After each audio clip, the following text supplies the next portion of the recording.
Hello and welcome to On Brand with Alf and me, Rory Sutherland. Each month I'll be talking to household names as well as challenger brands about success, challenges and future opportunities in the advertising, marketing and media industries.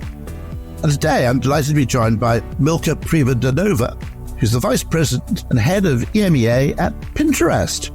Pinterest, as I'm sure you know, is a social media service designed to enable sharing and discovery of information and ideas in the form of pinboards. The platform was launched around 2010 in the United States and has 463 million global active users as of April 2023. The social sharing platform is forecast to hit $2.91 billion of advertising revenue by the end of the year, increasing to $4.1 billion by 2026, a huge projected growth ahead. So it's a pleasure to welcome Milka. And Milka, thank you for joining me. Thank you so much. It's a joy to have you and congratulations on your recent promotion. Tell us more about your role and areas of responsibility, because I know Pinterest well, I have to admit, mostly through my daughters rather than me, but they were explaining to me that they use it very much if you're preparing anything, whether it's fashion related, interior decor related, anything really that's highly visual. They use it to create effectively mood boards and pin boards where you assemble together things you like visually. Now, the question I'm going to ask, which is a bit of a naive question, I must admit, because I should have thought about this more in any case, is how do you target advertising through people's visual predilections, if you like? First of all, thank you so much for having me. And there's a lot here in what you just asked. So let me start by saying what Pinterest is. Pinterest's mission is to help people create a life they love. And as you said, people come here to plan and imagine anything from everyday moments, from what to cook for dinner tonight, to big life moments like getting married, moving house, to more seasonal moments like Christmas. So all of those moments are planned on Pinterest. And what we are doing is making sure, bringing people from that inspiration to realization, actually helping them really go from the idea into reality. We don't want people staying scrolling for hours on end. We want people to go offline and make those dreams reality. And the other thing you said is, you said social media. And actually, this is something that we really don't see ourselves as social media. You're the only people who don't. Everybody, including YouTube, claims it's sort of social media. And that was because there was a time when social media companies got inflated valuations. So it seemed to pay everybody to pretend they were a social platform. You actually very bravely and honestly say, no, go on. We talk of ourselves as personal media because people go to Pinterest to be themselves. They don't go to debate politics or to engage in the items of the day or whatever that might be. They go there to dream about whatever it is going on in their life. In fact, 8 out of 10 people say that Pinterest is the online oasis. And I'll tell you, my own personal experiences. I was having a meeting last week with somebody. It was a business meeting, and I wanted to show my feed. And Pinterest is always this representation of who I am and what I'm interested at this point in time and in my life. And at that moment, I was this last weekend. I went to my first festival. So I was planning my festival outfits.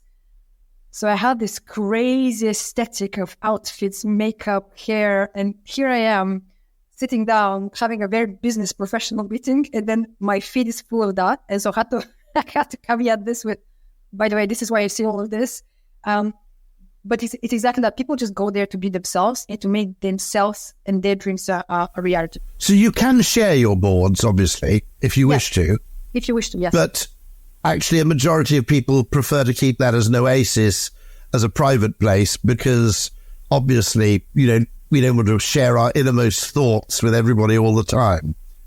It depends what you're using it for. So if you're planning a house renovation, you might choose to share it with your partner, with your interior, if you're using an interior designer, etc. Or you want to be, in my case, I do that a lot with myself. So I have boards from anything from dream trips to, literally right now this morning, I was looking at financial education for one of my daughters. So it's all of that is there. But I think the question around advertising is one of my favorite questions. So people that know I work for Pinterest but don't work in media, they ask me, but where are the ads? How do you make money?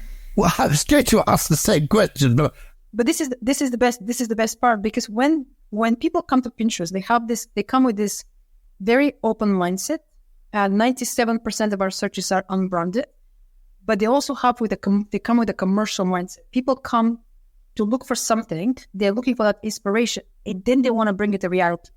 So when done right, advertising, it's actually additive. It becomes part of the experience. And in fact, I have found myself pinning into my boards actual ads, because they're just so additive to my own experience. So when I open my feed and I see the advertising, when it's relevant, it really feels as part of the experience.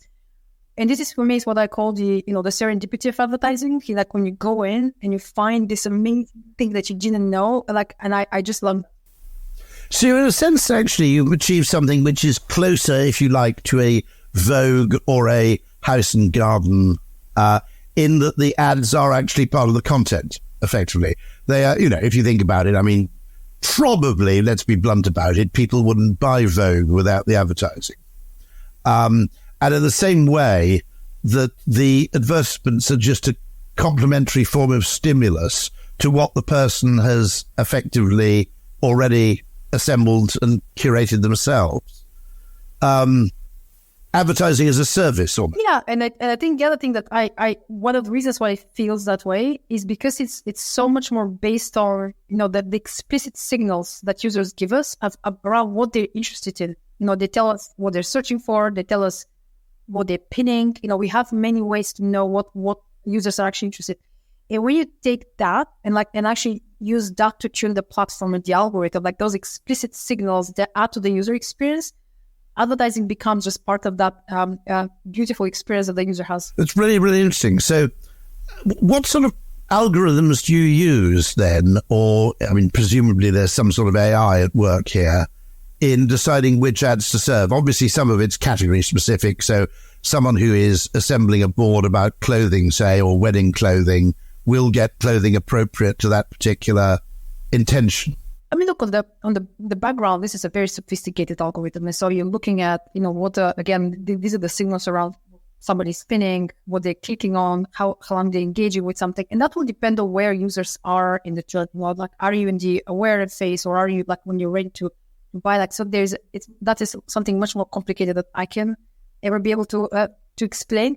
But ultimately, one of our values as a company is always put pinners first. So we always do things that are right for the end user. So the way the whole platform is built, and the way all of the advertising is really making sure that at the end the user experience is complete.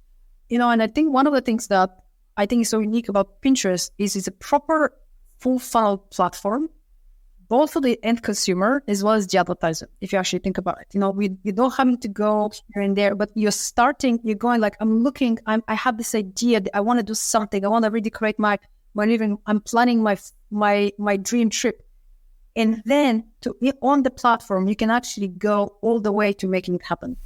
So interestingly, search, if you like, conventional textual search is, if you like, by necessity, kind of bottom of the funnel, because the person has already decided what it is they're looking for to a degree of specificity that they can actually search for it.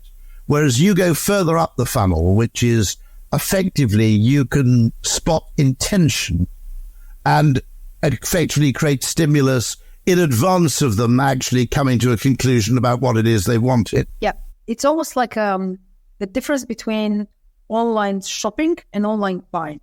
So if you know what you're going to buy, you know exactly, there's probably, you go probably into another place. But this is, imagine like in the old days, or even now, we go into a department store and you go in for one thing and you come out with something completely different. There's a joy in it. There's an experience in it. So this is what Pinterest is people come with that open mindset. It really does really important. People come to get inspired. They don't really know specifically what they're looking for. Again, it might be visual. They're looking for that inspiration. And from there, as they're going to the experience, we can bring them all the way to the buying. And I think that's what's important is, I think, again, it's one of the changes probably with Pinterest over the last few years, is that ability at the end of the day to buy it. Shopping is a big focus for us, for such a long time, but I think we've seen some really meaningful progress, and we're still on that journey. But we have seen a significant increase in people engaging with those shopping services. People really wanting to go and click and buy off the back of that. And one of our really ambitions is to make everything you see on Pinterest to be able to buy it or find something just like it. But that's also part of ultimately that full funnel. And actually, the value of each sale is probably higher with Pinterest than it would be lower down the funnel. Because at the bottom of the funnel, you can say, yes, they bought from us, but they probably would have bought something from us in any case. Whereas your slightly preemptive approach actually means that in many cases, the sale and the product they actually bought is something they didn't even envisage wanting when they started the process. So in other words, one of the things I complain about digital choice architecture is that it tends to effectively strip out serendipity.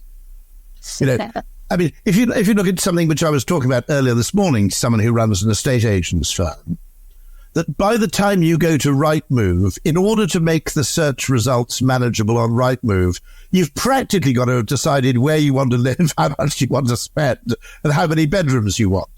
And actually what we were saying is the estate agent, although people don't like estate agents, they bring in an extreme, if you watch a program like Location, the value of the estate agent is they throw in wild cards and they actually show people things they didn't know they wanted, or they show people things that don't meet the original criteria they set. But that's the right thing to do, because if you talk to estate agents, most people come to an estate agent with a clear definition of what they want and end up buying something that doesn't match.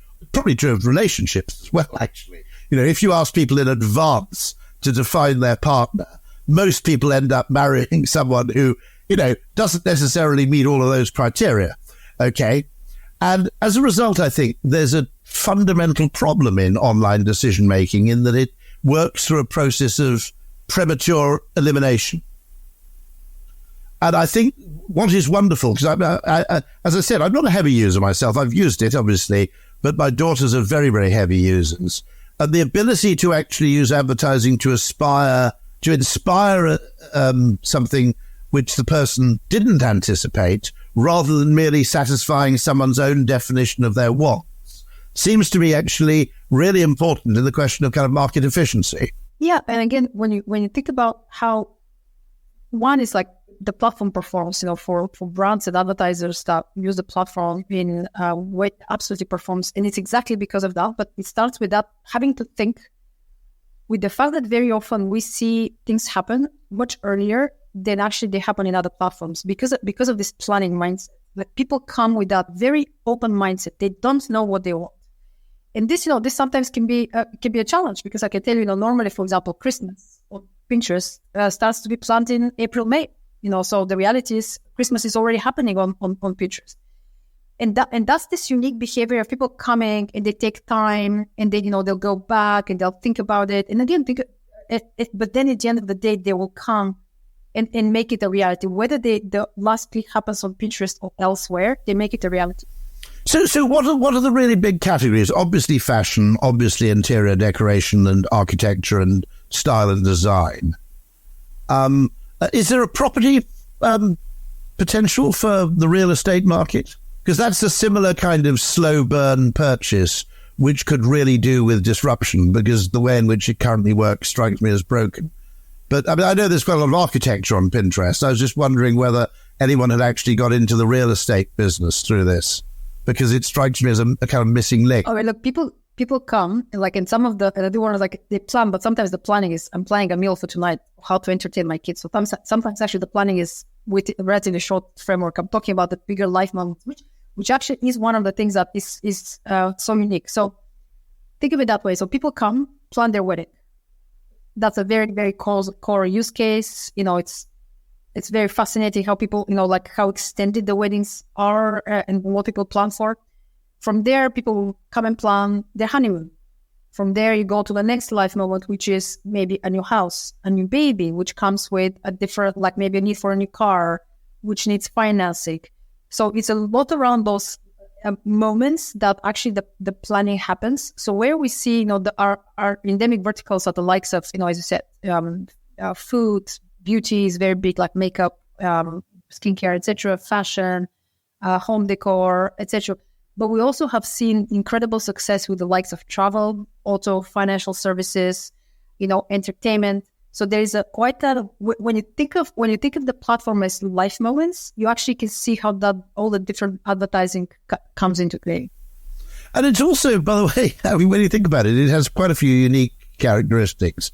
It's, I imagine, almost completely lacking in toxicity, which is something you can't say about many successful advertising platforms.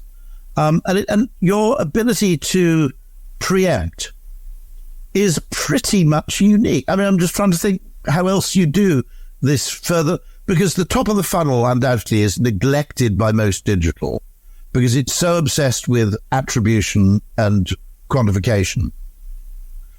And obviously, the bottom of the funnel delivers its results faster and the attribution is easier. And so you actually have a kind of unique ability to reach people before the decision is half made, if you like. I'm just trying to think, do you see yourself as having any competitors, really? TikTok, I don't know. Is TikTok, that's a very different approach. I mean, that's kind of not a social medium either, in a way. It's a public broadcast platform, I guess. I mean, look, again, there's two things that are predominantly right for Pinterest. Like, people come to get inspired, and the majority of them want to shop because they want to make that inspiration reality. But I think you touched on a very important point, which is around that positivity, and I think that's really one of the things that I'm very passionate about. Is how do we engineer a better internet? And I think one of the things that Pinterest has done over the many years is taken a stance on those big societal topics much before they became somebody else. So now we banned misinformation much earlier. We banned weight loss ads. These are actions that take commitment, budget, activity, and we really think a lot about the well-being of our users. There's if you cast your mind back to the beginning of social media, we started with that promise of connecting people, connecting with your neighbors, your family, etc. And over time, we have seen those algorithms really tuning for engagement, for view time. But actually, what the algorithms figured out is that the more you are enraged, the more you engage. And actually, while engagement is up, mental well-being is down, particularly amongst the young generation. And I think at Pinterest, really what we want to build is a better internet. And in fact, just a month ago, we launched something called the Internet Pledge, the Positivity Pledge, which is really our commitment to make sure that we all together as an industry build something that is better for our for society, for our children. Sorry, apologies. This is actually a topic I'm very, very passionate about. So the Inspired Internet Pledge was done with a hospital in the US, and it has a couple of areas. One is we really want to make the internet safer and healthier, and it has three principles. The first one is tune for well-being, which is understand what are the things in content that correlate with well-being. Listening and acting. So this is listening and understanding the people that might have experienced harm online, what the experience is like. And finally, committing to openness, which is really we want everybody to share and lessons collaboratively across that industry, because our well-being shouldn't be a point of differentiation. It should be across everything. And this is so important. Yeah, it's a category problem. It's not a problem that can be solved one brand at a time. I completely agree. I mean, you could also argue that conventional media have an extreme negativity bias, and to some extent, they've also learned that effectively enraging is engaging. The problem that creates, it's in some ways it's a facet of human nature, in the extent that if I hear two people outside the window discussing the weather, I don't get up from my chair. But if I hear a fight breaking out, I'm immediately there with my nose pressed against the window, and it's in our nature. But then we didn't evolve for an environment where we could be exposed to enraged opinion, every single waking hour of our day. It was something which was, reasonably kept, within manageable limits. And now you have this policy where this environment where you can, if you like, remain constantly angry. I mean, I've just had I've just written a piece on electric cars in The Spectator, and the comment section has reached something like 500 comments. And electric cars just divide people. It's obvious that electric cars are part of the solution. We can leave everything else. I'm not going to say that everybody should drive an electric car, but it's perfectly clear that they are part of the solution to mobility. And yet, the extent to which the debate has become polarized is just completely ludicrous. And it's just very difficult. I think, people have effectively worked themselves into kind of frenzied positions on things, which is not really the normal state of human discussion or debate. Most of the time, we don't entirely take sides. If we have an argument involving our friend, somebody will say, yeah, but on the other hand, he does have a point. Okay. It's not necessary that your complete loyalty to one side or the other has to determine, it has to be a fundamental part of your identity. And yet we've created a world in which that seems to have happened. And so you're absolutely right. I think looking across the whole spectrum of internet media and even conventional media, bad news stories versus good, that, virtually no journalist ever writes an optimistic story. And you're not really rewarded for doing so. You're supposed to be exposing, all that is evil and wrong with the world. And indeed, if you write a positive story, people assume you've been paid to do it, so you lose credibility.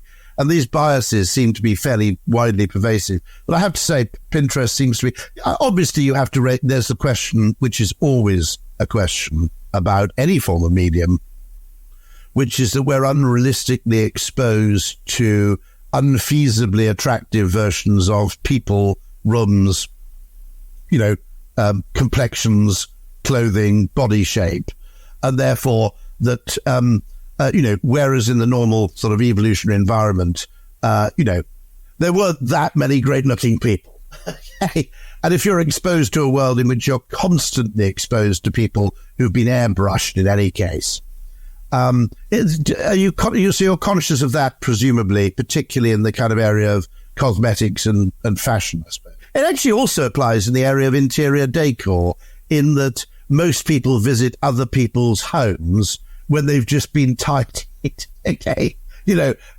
Actually, other people's homes the rest of the time are a bit shittier than most guests realize, I think. And so, there was always an interesting one. I met someone who was a journalist at House and Garden, and I said, I can't understand it, because those people, they seem to have spent 50,000 on their kitchen, and they've spent, £40,000 on their main room, but they don't seem to have a television. They don't seem to have, a digital radio in the kitchen. Where's the microwave? And the woman from House and Garden I met said, we take all those things out before we do the photographic shoot. So, as a consequence, people have been exposed to this idea of what a normal kitchen looks like, which is kind of unrealistic. And so I suppose you've got to be conscious of that fact that, you're in a sense, people will always curate an artificially beautiful world for themselves. Well, we actually have a lot of, what we call inclusive features in the design of the platform. So, for example, we don't have filters on the platform. Interesting. And for example, when you go and search for, let's say, makeup, you will see different skin tone ranges. So immediately you can click and say, okay, I want to see makeup for my skin tone. Same thing with hair. So when I look for hair, now your listeners can't see me, but I have a very curly hair. It's really challenging. Most of the stuff doesn't work for me. So when I go on Pinterest, I put whatever it might be. Again, it gives me different types of hair texture, and I immediately click on it and see people that look exactly like me. So that inclusivity that's why it's so important. As just shared, we banned weight loss ads because we want to create this place where people feel. By the way, I imagine that was a pretty lucrative category while it lasted, was it? We lost money. Yes. With lots of revenue, guessed. But this is the exactly the point I was making is you have to commit to this positivity, that this doesn't just happen. No, it has to be engineered that way, it has to be put into the product. So, the way, for example, when people come and look for certain information that the platform perceives as mental health challenges, we direct them to places where they can actually find mental health. So we have this really built into the platform, and that's why I think it's so important. And the other thing I think sometimes is people think this is just a nice to have. We did a research last year, which basically showed that people are more likely to remember, trust, and ultimately buy from brands that appear in positive environments. So while this is really, we do care about the well-being. As a mother of young girls, I care very deeply about stuff. What also strikes me as quite important is the opportunities you provide, particularly in online retail, but actually for all brands, to really help SMEs. I don't know what links you have with Shopify, for example, but it always strikes me that most categories online effectively devolve to a winner-takes-all effect. So you have obviously Amazon. And, let's be realistic, I'm probably never going to go anywhere else if I need to buy new USB cable. But nonetheless, there are plenty of other smaller companies. And so is part of your strategy to target SMEs, smaller online retailers? Yes. We want anybody who has something that will add to the experience of a pinner. We want to have their catalog. We want to have their products. But in fact, one of the things really we talk a lot about is democratization of shopping. It's exactly that. You might be the biggest retailer, or you might be somebody very small who does something very custom, and you both have places, and you will serve a specific need. And in fact, a personal story, I found this amazing little brand in the UK that does this one thing really, really well. It's kimonos. I probably have bought 4 or 5 books. God, hit me, name the brand. I think we can do them a favor on the air. What's the brand? They go 100 stars. 100 stars, right? Okay, we'll happily give them a plug. I don't mind that, because this is absolutely right, which is that actually there's an extraordinarily interesting ecosystem of online fashion, online food, tea and coffee, for example. Single origin coffee beans. There's this amazing ecosystem, and it's difficult for them to get cut through, I think, because the search is too late. By the time you've got to the point of actually actively searching or obviously going to a retailer to search, okay, they're now out of the frame of reference. They've dropped out of contention. And, I was thinking of a brand, actually. There's a brand called, my wife occasionally uses it, called Blaze, BLAIZ.co.uk, which is Latin American fashion houses, effectively. And it's a London-based company. It does mail order, but it's a completely different thing. Now, I don't think anybody's going to sit down and suddenly search for Latin American fashion brands, but knowing of the existence of this place gives you a completely new opportunity space for looking at an interesting way to buy something, and it's genuinely different. And I think that fight against homogenization, I think, is really, really important. So you see SMEs, even presumably Etsy, I would guess, as fairly major advertisers, because these figures are, when I think about it, these figures are kind of extraordinary. So you've got, let me see, in the UK, I think you've got 17 million regular monthly users, which is, pretty heavy chunk of the UK population. It's a quarter. You're presumably lean female, I'm guessing. Is that fair? Yes. However, we are seeing a strong growth from men, actually, in Gen Z. This is the two of our biggest demographic where they grow. Men are a bit hopeless for clothes. Basically, we've got a formula: jeans, shirt. But nonetheless, that's changing. I think you'll be surprised. Oh, actually, but look, it's so 17 million people, and we have 10 million ideas every day being saved in the UK. So this is like 10. Think of it that way. Okay, yeah, good reframing. That's a really nice reframing. Every day, 10 million people have an idea, which is something that you can then help them with. Actually, I was going to say advertise to, but you can actually help them with their idea. Yeah. Yes, and the point is, you can be a really big retailer, you can be a very small retailer, you all have a place. Yes. And again, the thing that about Pinterest that creates this spaces, one is, as I said, like the democratization of the algorithm and how it works, but also the way people think about it. I'll give you another interesting example is, we're in the picnic season, and if you are planning a picnic, Pinterest picnic isn't just sausage rolls and whatever else. It is the aesthetic around it, is the picnic tablescaping. It's the outfit that you're gonna wear. It's this whole wide aesthetic of what the day would be, how the day would go, and this is what gives this opportunity for various brands, to come in and go like, okay, let me inspire you, and then help you bring it a reality. And that's the